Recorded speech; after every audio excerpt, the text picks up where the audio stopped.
Hey guys, what's up? It's the Culture Detective here, investigating your favorite TV shows.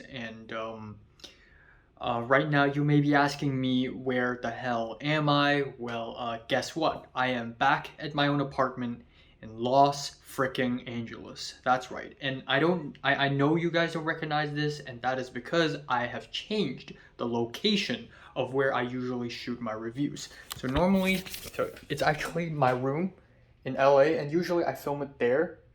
But now I've moved everything here. My laptop, my review setup, the lamp, right next to the bathroom with my dirty clothes here. And I feel like it's better here because of the white background, but also more importantly, when I speak, the sound bounces off of this wall and then hit the phone, so I sound a little better now. So I'll be reviewing things here from here on out, which is a little inconvenient, but it's good. But anyways, today I'll be doing a review on Better Call Saul final season, or season 6. Now, Better Call Saul, if you haven't watched the first 5 seasons at all, if you haven't even watched Breaking Bad, what the hell are you doing watching this video? Why are you watching this video? And guess what? I'm going to do a spoiler review here because I realize it's basically pointless to do a spoiler-free review for Better Call Saul's final season. It's basically impossible. So spoiler alert, because I'll be talking about spoilers. But here are my thoughts on Better Call Saul season 6. I just finished watching it an hour ago. Holy shit. Holy fuck. This is it's been a while. It's been a while since I have watched the ending of a TV show, and I just sit here on my seat looking at the credits roll, dumbfounded. It's been a while. It's been a while since I have been this in awe of a TV show. And yeah, so obviously, needless to say, I liked it. I like Better Call Saul final season, and I think it is a bit of a modern classic. Okay, this lamp is very distracting. So again, Better Call Saul is a series created by Vince Gilligan and Peter Gould, and it is a prequel to one of the most, if not the most well-known, popular, successful, and seminal TV shows of all times in human history, Breaking Bad, which is also coincidentally the first TV show I've ever reviewed on my YouTube channel, and is a show that I love. It's a show that I think is a masterpiece, and I remember giving seasons 4 and 5 of Breaking Bad 10s out of 10s. And even with weaker seasons like seasons 1, 2, and 3, are also still very good. Now, Better Call Saul is a prequel, and it centers on Saul Goodman, the, witty, sleazy, shitty, but also very smart and brilliant lawyer that is in Breaking Bad. And when this show is announced, a lot of people were like, is it going to be good? I mean, why do you have to do a sequel? Why do you have to do a prequel to Breaking Bad, which ended perfectly? Why did you need to add more stuff to it?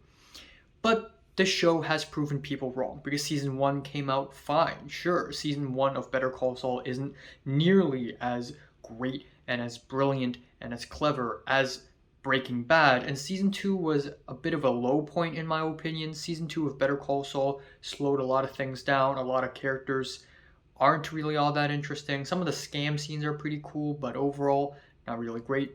But season 3 is when Better Call Saul really surprised me, and probably surprised a lot of other people, because it is when Better Call Saul hit a peak, when Better Call Saul really became something that is on the same caliber as Breaking Bad. And proceeding after that, 4 and 5 are also really great. And now we have the final season of Breaking Bad, of Better Call Saul. And not only that, but also what's probably going to be the final installment in the entire Breaking Bad universe. So we also have El Camino, which is a spin-off movie that came out a few years ago, and I thought it's really good. I like it, But if you're not a fan of Breaking Bad in the first place, you wouldn't enjoy it. But anyways, back to Better Call Saul. Season 6. I made a short video a month ago talking about the mid-season finale, talking about the first half of Season 6. Because like Breaking Bad, the final season of Better Call Saul is split into 2 halves. And it is released sort of in this split core. But now I'm going to review it all in one. I'm going to be honest here, I didn't enjoy the first half all that much. I don't know why. I just feel like Better Call Saul has become something so different from what Vince Gilligan is used to make.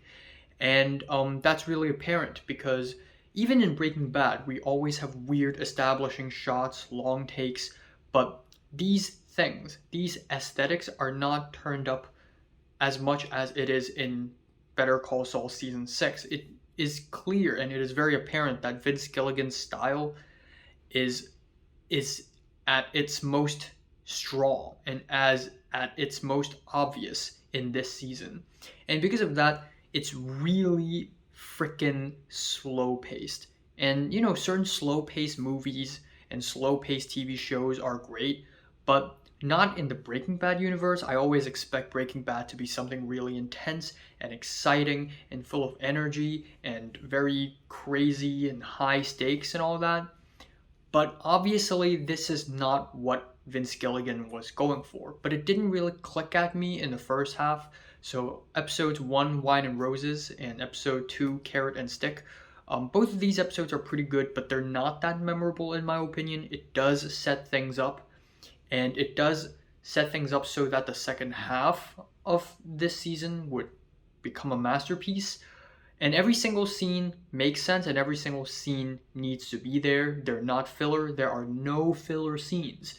But it's still really slow, really patience testing. And in a lot of the scenes, it's almost like it's hitting a formula where we have a Jimmy McGill / Saul Goodman scene with whatever's happening with Kim and Howard Hamlin and whoever's involved. And then there's another storyline, which is Gus Fring and Mike and the Salamancas. And it's always happening separately. It's not really affecting each other. And it's sort of repetitive. And nothing all that happens. Nothing all that crazy happens.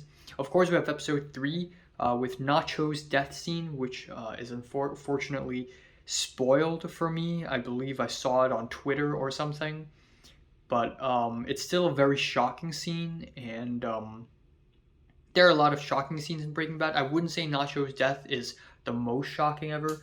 I'd say the most shocking ever is probably Gus Fring slitting Victor's throat out of nowhere.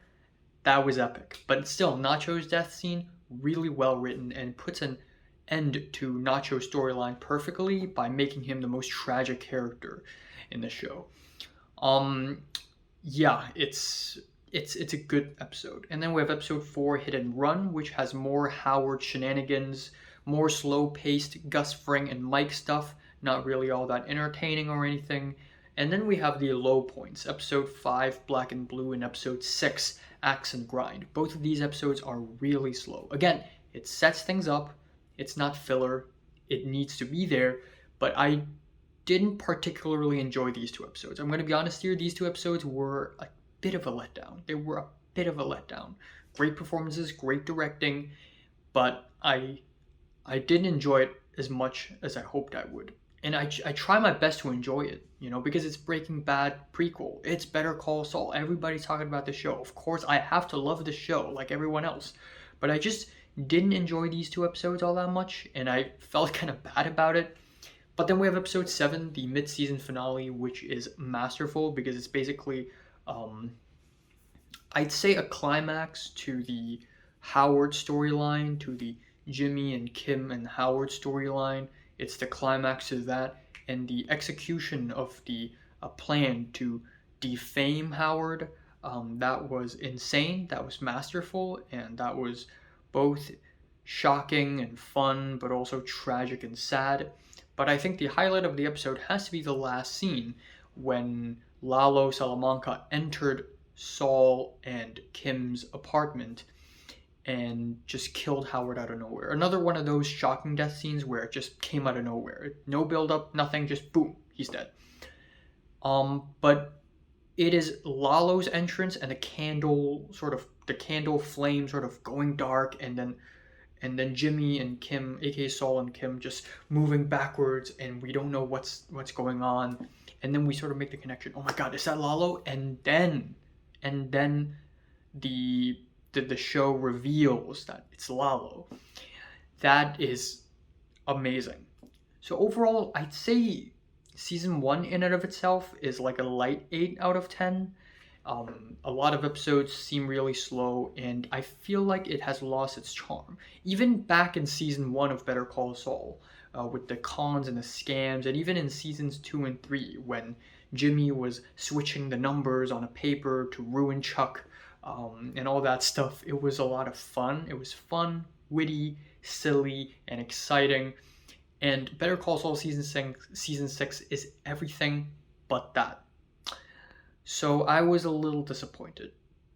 But then second half came along, and it finally made sense to me why the first half of season 6 has to be slow, has to be quiet. And under a new context, I would say I'm giving Better Call Saul season 6 part 1 a strong 8 out of 10. Not a strong 9. I still think episodes 5 and 6 are unnecessarily slow, but I would say under a new context, after watching the series finale, I think I like the first half of season 6 a bit more. But now let's talk about the real deal here, the second half. This is the real deal, and the second half of the show is what really clicked for me. So we have episode 8, Point and Shoot, and it is the most bombastic, the most insane opener. I wouldn't say season opener, more like I guess a mid opener, because there has been a break between episode 7 and 8. So when episode 8 came along, it's like, okay, the first episode, what are they gonna do? Boom! Literally the climax of the whole series lays out all in front of you on episode 8. Literally the climax. You remember Ozymandias on Breaking Bad, my favorite TV episode of all times. Episode 8, Point and Shoot, is the Ozymandias of Better Call Saul. It is basically the climax of the series where everything comes together. Of course, the climax to the Howard stuff already happened in the last episode, but the climax to Gus Fring versus Lalo Salamanca happens here. And the thing is, this episode is also really slow and quiet. Right. And I wasn't super impressed until we have the true climactic final scene when Gus Fring went to his laundromat, his hidden meth lab underneath the laundromat, and Lalo showed up with a gun, and it's just Lalo and Gus, sworn enemies, arch nemesis of each other. The final showdown, the entire Gus Fring storyline of the whole series literally built up to this moment. And that scene played out very slow. Lalo was pointing a video cam and a gun at Gus, and Gus Fring was just, being a sore loser. Not really a sore loser, just a loser. And he pretty much accepts that. Okay, you won, you found me. And the show recognizes Lalo's brilliance. Lalo isn't your average villain. He is calm, collected, and extremely smart. And the show shows that. And Gus admits defeat. But Gus wins. Only because he's lucky. Only because he hit a gun and he fired it and he wasn't hit all that much. He wasn't hit in the head when Lalo fired back. Gus only won out of luck, basically. But the entire showdown of that scene was not edited and directed and filmed in a way that's really exciting and crazy. There's no dramatic music. There's no crazy intense yelling and shouting. It's not your average climax. If you watch any other TV shows, you would see tension rising and things getting worse and worse and worse. And it does sort of happen in Better Call Saul in this episode, but not exactly. The final climax, the showdown between Gus and Lalo, is made to be very quiet.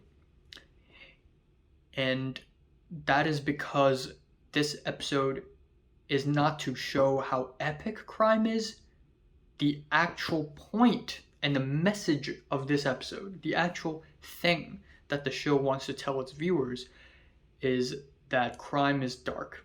It is unnecessary. It is avoidable, at least at this level. And it's dark. It's not fun and games. Earlier in Better Call Saul Season 1, the crime, the conning, the scams, the lying, it's fun. But right now, it's just dark and nothing else. Howard's body is shoved into a fridge, and Kim and Jimmy, they're not getting a thrill out of this. They're not enjoying it at all. It's over. And when Gus won, Gus wasn't like, haha, I won. I am the chicken man. I'm so brilliant. I'm the king. No, Gus was exhausted, frustrated, and it didn't feel like he win. It didn't feel like he won. It just feels like he didn't die. That's all. He survived. That's all. And it just shows how dark this world of crime is. And I don't use that word like lightly. When I say it, I mean it. It shows that this world of violence and vengeance is not going to end. Okay, Lalo dies. There's going to be another nemesis. There's going to be another enemy. And all these deaths, they just keep coming. So it's not meant to be climactic and intense and crazy and explosive or anything like that. It's quiet and it's sad, which moves on to episode 9, Fun and Games. Now, we have entered the last 5 episodes of Better Call Saul, and episode 9 is basically what happened after the final showdown, after Lalo died, after Howard died, after everything settled. This is the cool down episode. You know, in big TV shows like Game of Thrones and The Walking Dead, after a big, crazy climactic event, the next episode has got to be the grief episode, where everyone's sad and everyone's crying and everyone's not knowing what to do, and we have a lot of long takes and we have a lot of shots of nothing because we're meant to be sad. Actually, this episode is exactly what it is. Episode 9, Fun and Games. But why it's brilliant is that it actually recognizes why it's sad. It's not sad because Howard died. It's sad because the characters realized that this cannot go on. There's going to be more. And it's true, of course there's going to be more. This is a prequel, goddammit. There is Breaking Bad afterwards. And the show recognizes that. And it shows that these characters, we have Gus, who obviously cannot just quit. But then we have Kim, who did quit. She broke up with Jimmy. And that is truly heartbreaking. I'm usually not affected by breakup scenes at all. But when Kim broke up with Jimmy, it was really heartbreaking. It felt like an end of an era. It wasn't just a nice relationship ruined. It legitimately felt like an end to something beautiful. And it was powerful seeing Jimmy and Kim try to be together. They love each other, but they realize they can't be together, because they only cause the people around them to suffer. So that's episode 9, incredibly sad. And then we have the last 4 episodes, which is basically like the last 2 episodes of Breaking Bad, the epilogue episodes. Now, in Breaking Bad, the climax took place in Ozymandias, but then we still have Granite State and Felina, which is the true ending of Breaking Bad. One of the reasons why Breaking Bad's ending is so brilliant and so masterful is that it ends, but it doesn't end. There is a climax, but then there's a real ending, almost like an epilogue. There's a time jump. We are sometime into the future where everyone looks different, where Walter White, aka Heisenberg, becomes Mr. Lambert and has beard all over his face, and we are basically in the future, in the depressing afterlife, in the afterworld, the aftermath of everything that went down in Ozymandias. And we have those 2 episodes in Breaking Bad, and then we have the 4 episodes in Better Call Saul. And to emphasize how different the world has changed, the showrunners decided to do it in black and white. And they have been planning that since season 1, episode 1 of Better Call Saul. And that is really amazing. But episode 10 is yeah, on the surface it seems like a really harmless episode of um Saul Goodman, aka Jimmy McGill, in the future becoming Gene, the Cinnabon store manager in Nebraska, uh, living a plain and boring life. Um, and then we have the scam. We have the con, where Gene, aka Saul Goodman, aka Jimmy McGill, enlists a couple other people to perform one last gigantic con, crime, a heist that is so meticulously crafted. It's very entertaining to watch, and it's almost nostalgic, even though the last big con that they have pulled off is episode 7, not that long ago. But we have essentially one final con, and that is the heist in the store. Jimmy literally had to be friendly to 2 security staffs just to time a certain security guard and see how much time he takes to eat a cinnamon roll, just to know the time frame he needs for the heist, and then plan out the whole thing and rebuild the parameter of that shop and then practice the heist.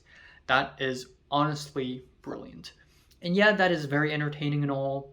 It doesn't seem anything special until episode 11, when you finally understood why Jimmy wants to commit crime again. Episode 10 does feel like an aftertaste, an afterthought, after all these years, Jimmy is still slipping Jimmy, he's still committing crime, and he's coming back smarter and more experienced than ever. And even in Breaking Bad, he's sort of under the wing of Walter White. And Walter White forces him, we're done when we say we're done. But in here, Saul, aka Jimmy, is the big guy. He tells the Jeffrey, Jeff, that it's over and that they're done, and Jeff actually says we're done. So Jimmy becomes the big guy now. Jimmy becomes the respected person now. And it seems like, an interesting epilogue, an interesting afterthought. But actually, it isn't just that. Because we have episode 11, Breaking Bad. That's right. There's an episode here called Breaking Bad. And I believe that's done so that in Breaking Bad, there's an episode called Better Call Saul. And then in Better Call Saul, there's an episode called Breaking Bad. It's sort of like parallels. But that's also the episode where we are truly revealed as to why Jimmy wants to break the law and commit crime again. He could have lived a normal, peaceful life as a Cinnabon store manager. Sure, it's boring, it's painful, it's frustrating, I guess, it's tedious, but it's normal and peaceful life. That's why he disappeared in the first place. He needed to disappear because he needed a peaceful life, and that's it. But no, he cannot do that. He must commit crime. Why? Because he wants to. Because he likes it. Because he wants money, but also because I believe he likes the thrill of committing crime. Because that's who he truly is. He's not fit to be your normal, everyday citizen. He is a criminal, and no matter who he pretends to be, no matter where he is, he will always commit crime. That's just who he is. And episode 11 basically proves that, because on episode 11, I believe, even though after the heist, he's like, okay, we're done. He wasn't done. He wants more, because he's doing it for himself. I don't even think he's doing it for money at that point, because what to do with all those money anyways? His brother is dead, he has no family, he has no girlfriend, wife, he has nothing, he has no one. There's no point in spending the money, really. All he wants is to have fun. And thus the title Breaking Bad. It's ingenious. And also what's special with this episode is that it has callbacks and parallels to Breaking Bad, the TV show in question. And we have these flashbacks. We have Bryan Cranston back as Walter White, Aaron Paul back as Jesse Pinkman. And Aaron Paul looks way older now, but you can tell he tries his best to embody Jesse Pinkman all over again. And these flashbacks are cool and all, but they are so much more than just nostalgia bait. If you watch Star Wars or I know the Game of Thrones TV show spin-off, it hasn't come out yet, but I'm sure there will be a lot of nostalgia bait. There will be a lot of callbacks to the original series. It's stupid. But these flashbacks are not just nostalgia bait. They draw parallels between the show itself, the flashbacks, and present day. Who Walter White was in Breaking Bad is who Jimmy is in present day in Better Call Saul. And it adds so much more context to who Jimmy is and to what he's doing, but also what happened in Breaking Bad. Alright, and then we have the last 2 episodes, which is, at this point, after episode 10, I was like, okay, 9 out of 10. But then we have the last 2 episodes. That is when it really, really clicked really hard for me. We have episode 12, Waterworks. And that is essentially a Kim episode. The first few scenes of Waterworks is literally just Kim's new life. She has bangs now, she has a husband now, and she works at a sprinkler company, and she has cookouts with neighbors, and she has lunch with her colleagues. Boring, plain, simple. It's super boring. It's super slow. And that's exactly why it's so fucking great. I finally got it. I finally understood it. After so many episodes, it finally clicked for me. Slice of life doesn't have to be boring. Even in normal everyday lives, something great and interesting can happen. But it's so boring here because it's purposeful. The showrunners, Vince Gilligan and Peter Gould, they purposefully made Kim's new life extremely painfully boring. So much so that you feel like everyone's dead in the inside. You can feel Kim being dead in the inside when he talks with whether it's his boyfriend or new husband or whatever. She's dead. She just echoes back whatever the husband says. When the husband says, or the boyfriend, the guy, whatever the guy says, if the guy says, maybe it would be a better idea to use mayonnaise, to use real mayonnaise. She's like, maybe. And then he's like, oh, do you think we should try it? She says, what do you think? And he says, yeah, sure, let's try it. And she says, yeah. She's saying nothing. She's just echoing back words. She's dead in the inside. And then she's working at the sprinkler company, and her colleague's like, ooh, there's this birthday song, let's sing it. And she's like, yeah, sure. And the colleague shows her some birthday card, and she's like, oh, it's cute. She's dead in the inside. She doesn't mean any of that. She's boring. She's bland as a piece of white paper. And it shows. It's all on purpose. And a very depressing thought, and maybe the show didn't explicitly try to show this, but I picked this up, and that is, life without crime is boring. Life without committing crime is boring. If you don't commit crime and become scammers and do crazy things and destroy people's lives, then you're just an everyday citizen. You're just living boring lives, shitty people around you, work a normal job, 9 to 5, go back home, rinse, wash, repeat until the day you die. Your life is meaningless. You're meaningless.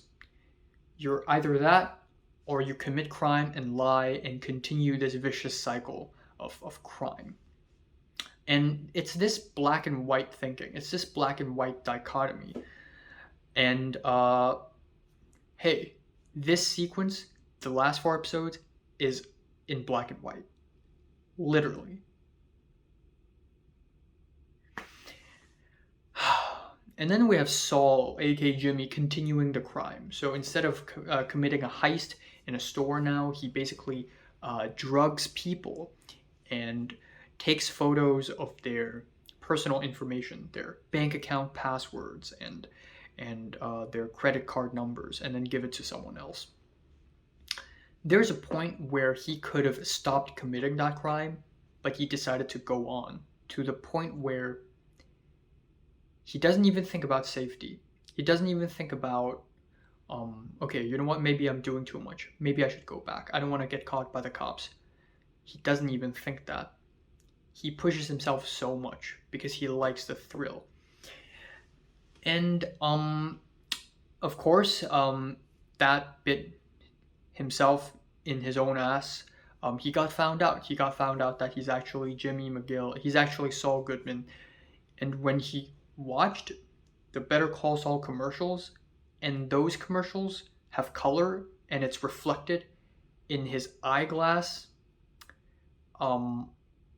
yes, that's exactly what I was talking about. Life of being a criminal, life of lying and committing crimes and cons. That is colorful. That's exciting for him. This new life, being a Cinnabon manager, that's boring. That's painful. That's not him. And it shows visually until we have the last episode. And let's talk about endings for a moment. Usually for main characters in TV shows, the showrunners have to choose an ending. A happy ending, there's a sad ending, there's an open-ended ending, there's an ambiguous ending, there's the bittersweet ending. And Saul, aka Jimmy, gets the sad ending. He gets thrown in jail. And to be fair, it's happy, but it wasn't like that at that point. On episode 13, he's caught by the cops, and it really seems he's getting a sad ending. And that is actually different from how Walter White went down. Walter White didn't get a sad ending. In the beginning of episode 13 of season 5 of Breaking Bad, Walt goes back. Walt goes to Gray Matter and threatens the couple. And, Walt voluntarily goes back to save Jesse.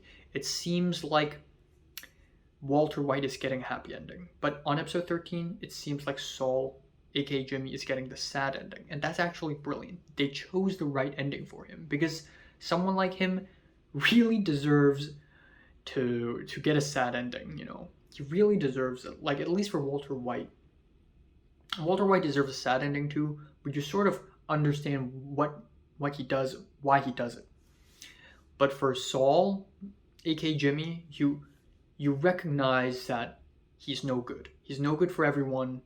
He's only going to cause more problems. He deserves a sad ending. He's going to jail and he deserves it, unfortunately, as much as we love the character. And it's brilliant. But right before he gets a sad ending, the story elevates it. The showrunners elevate the story to a whole new level and basically showed that he sacrificed himself. One last con. He could have just gone to jail, and he actually enlisted Billy Oakley as lawyer, and he actually talked his sentence down to 7 years. So he's serving 7 years in prison now for all the crazy crimes he committed. But no, he refused and he sacrificed himself. And that is actually the real best ending that Jimmy's character could get. Not even, going to jail, but even more so, going to more jail. Because now Jimmy actually has a bittersweet ending. Yeah, he's going to jail. But he did it for Kim. And that, even though this seems like a really different ending from Breaking Bad, if you think about it, it's actually very similar to Breaking Bad. Walter White sacrificed himself for Jesse. If Walter White hadn't gone back to Jack's lair and did the whole machine gun thing, he wouldn't have been shot. And Jesse would still be suffering, but Walt would be alive. But no, Walt had to sacrifice himself to save Jesse. And Jimmy sacrificed himself to save Kim in a courtroom. the first scene of Better Call Saul, he's in the courtroom. Last scene, more like the climax of episode 13, he's in the courtroom confessing. It all comes full circle, and it's poignant. And it is at this point when I finally realized that Better Call Saul, at least the final season of Better Call Saul, has never meant to be this fun, witty, clever, brilliant thing. It's meant to be depressing. It's meant to be poignant because everything Jimmy went through in this afterworld, and this black and white afterworld, is the real ending of the Breaking Bad universe, and it is as poetic and as quiet as ever. And I also really like the flashbacks, the time machine question. It opened off with the rocks in the, you know, in the oh shit, what's the word? In the bayous, in the middle of nowhere in New Mexico. Just like how Breaking Bad started. But this time we have conversation between Mike and Jimmy on Bagman, on the Bagman episode where they had to take $7 million in cash and walk through a whole desert. One of the best episodes of Better Call Saul. And it is when Jimmy asked Mike, out of nowhere, what would you do if you have a time machine? What time period would you go back to? You know, Civil War, ancient Rome. And Mike answers that question genuinely, saying that, you know, at first he wants to stop his son's death, but actually he wants to stop himself from taking his first bribe. He recognizes how toxic and how dark this world of crime is, and he wants to get himself out of it, which also caused his son's death. And that's beautiful, and that's very in line for Mike. And Jimmy's answer was, oh, money. And that was really shallow, but that also makes the viewers, including me, feel sad for Jimmy's character. It's like Jimmy doesn't know it. And then later in the episode, we have a flashback between Walt and Jimmy in the vacuum cleaner, vacuum store. And Jimmy asks the same question, and Walt straight up rebels against the idea of having a time machine. And when he talked about regrets, he talked about gray matter.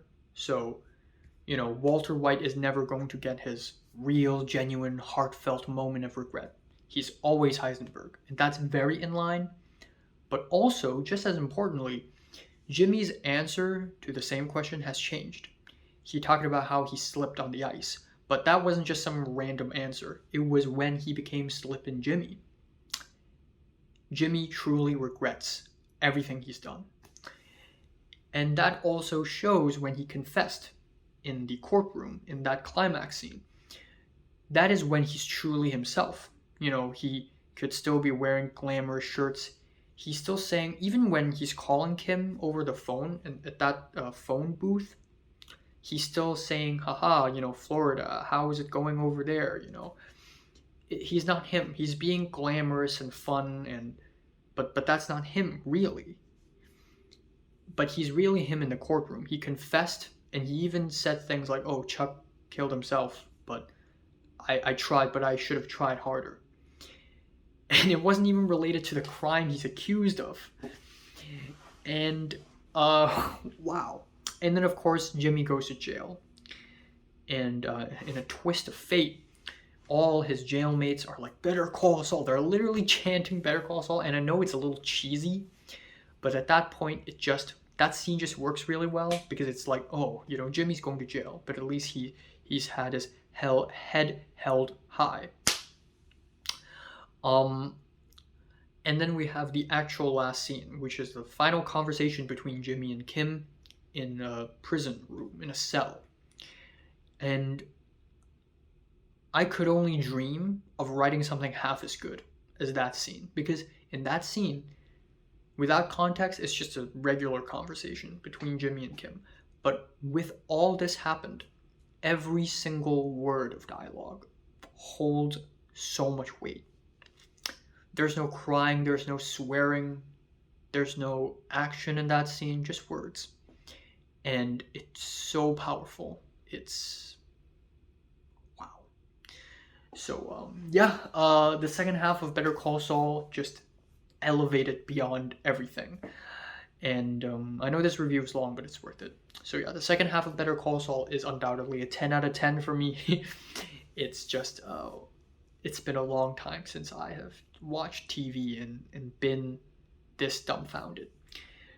But I guess, even though this is a 10 out of 10, I guess first half of season 6 and the second half combined, 8 out of 10 and 10 out of 10 combined, it is a strong 9 out of 10. And that is my final verdict. But that doesn't mean the ending is not as great or anything. It's still one of the greatest series finales I've ever witnessed. It's the same caliber as Breaking Bad. And this is exactly how you do a sequel, man.